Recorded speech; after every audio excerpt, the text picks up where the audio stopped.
Halo guys, kembali lagi dengan aku Cynthia. Nah, kali ini aku bakalan sharing. Pasti teman-teman pasti ingat ya bahwasanya ada beberapa konten aku yang di IG itu sempat viral. Ya, aku merupakan salah satu perempuan penggemar berat MotoGP sejak 13 atau 14 tahun yang lalu, yang mana aku suka Mark itu aku suka dari dia juara Moto2 2012 atau 2011 ya. Nah, habis juara Moto2 dia masuk ke MotoGP. Nah, sebelum itu teman-teman pastikan bakalan sering lihat, kalau yang udah follow aku di Instagram sering lihat bahwasanya aku senang banget kalau share MotoGP itu di weekend gitu, seperti di hari Sabtu dan Minggu.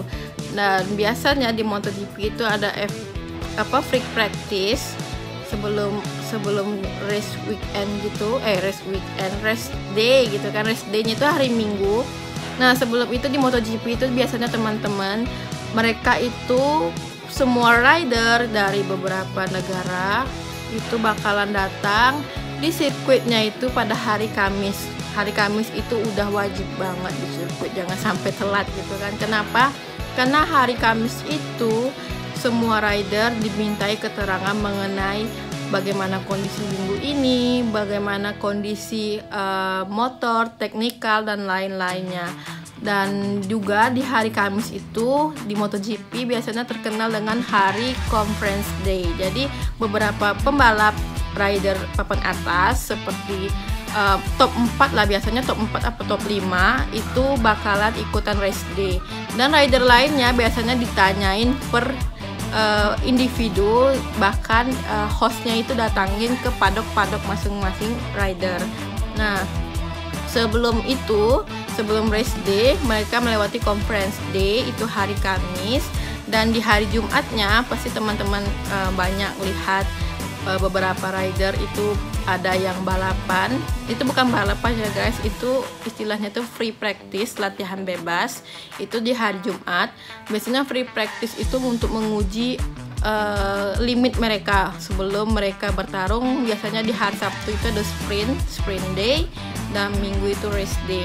Nah, free practice ini biasanya diadakan 2 hari,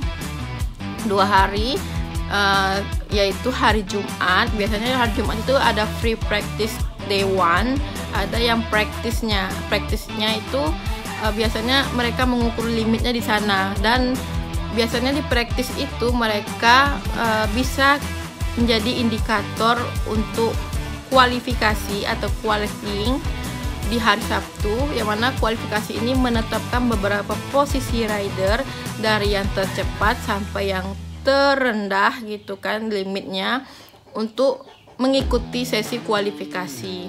Dan sehingga dari angka-angka kualifikasi inilah dapatkan di hari free practice tadi. Dan di hari Sabtu biasanya selesai kualifikasi itu sorenya atau nanti setelah beberapa jam dari waktu kualifikasi mereka bakalan ngikutin jadwal sprint.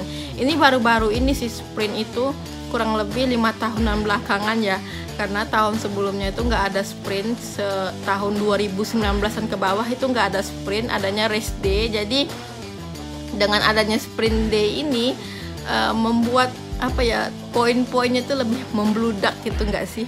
Masalahnya sepertinya Marc Marquez contohnya itu poinnya udah 200-an sekian, padahal di tahun 2019 ke bawah kalau udah poin 200-an ke atasan itu biasanya itu udah mau habis race-nya gitu. Nah, biasanya gitu. Tapi sekarang dengan adanya sprint tadi bisa membuat nilai poin klasemennya itu lebih membludak lagi karena terbantu ya. Tapi aku nggak tahu ini apa tujuan sprint.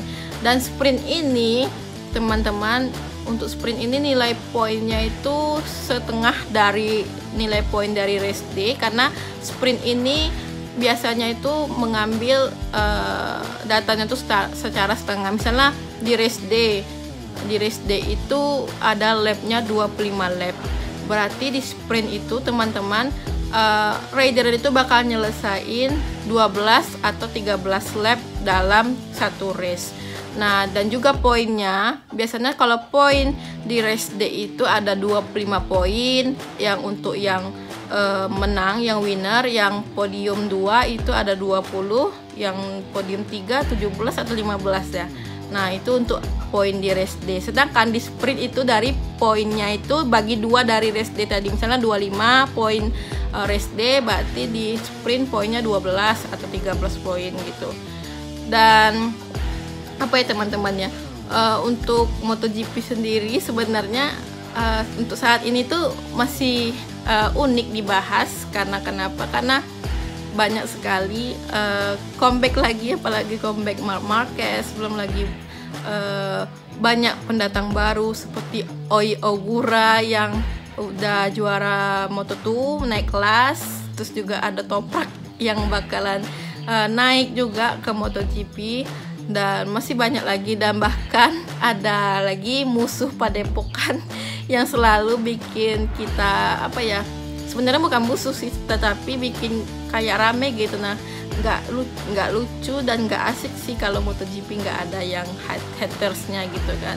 Ya begitulah, kalau teman-teman yang baru join ya nganggapnya ini apa, ini kok hobinya bully.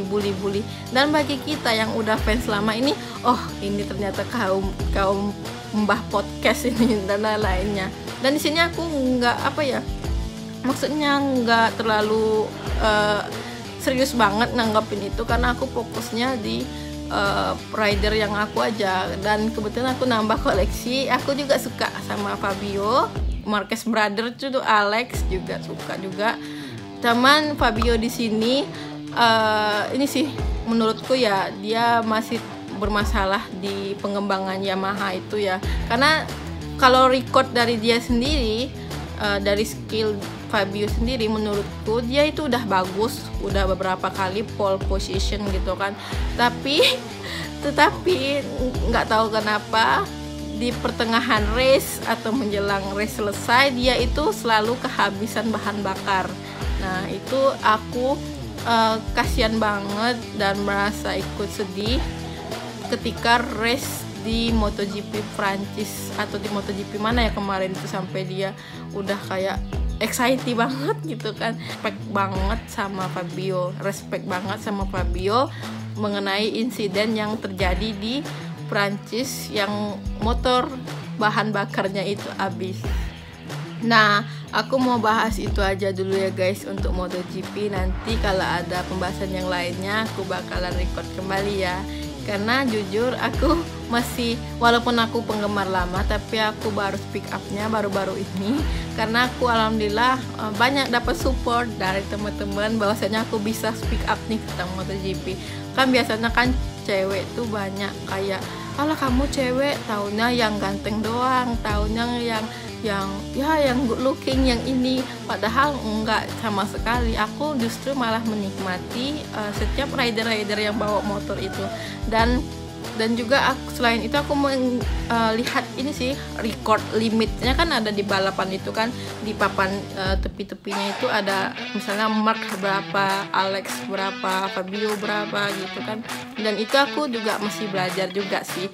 Dan tentunya aku nggak lihat dia good looking atau apa gitu kan. Tapi yang sejauh ini aku berkesan dan aku nggak salah milih rider itu Marc Marquez. Itu bener-bener aku jadiin dia sebagai role model aku. Kenapa? Karena dia itu memang manusia yang ambisius, tetapi dia merupakan manusia yang pantang menyerah, dan dia selalu belajar dari hal-hal yang sudah dia lakuin, lalu dia berbenah diri, berevaluasi, sehingga dia menemukan versi dia sendiri di saat ini dengan yang terbaik. Oke guys, itu aja sih sharing-sharing dari aku tentang MotoGP, tentang istilahnya race day, weekend, dan lain-lainnya, kualifikasi, free practice, dan lain-lainnya. Oke guys, see you.